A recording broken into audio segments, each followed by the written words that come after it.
রোজ তো সকাল 6টায় ওঠো, আজকে 8টায় উঠেছো। এই যে ঠান্ডা লাগার বাহানায় 2 ঘন্টা দেরি করে উঠলে, এই জন্যই তো মাথা ধরেছে। ঠান্ডা লাগার বাহানায় শুয়ে থাকো বলে এই যে 1 ঘন্টা দেরি করে উঠেছো, ওই জন্যই মাথাটা ধরেছে।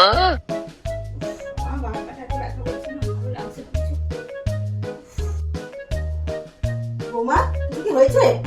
কি জানি মা, কি হয়েছে? সকাল থেকে গামা কাটা এত ব্যথা করছে না, ভালো লাগছে না।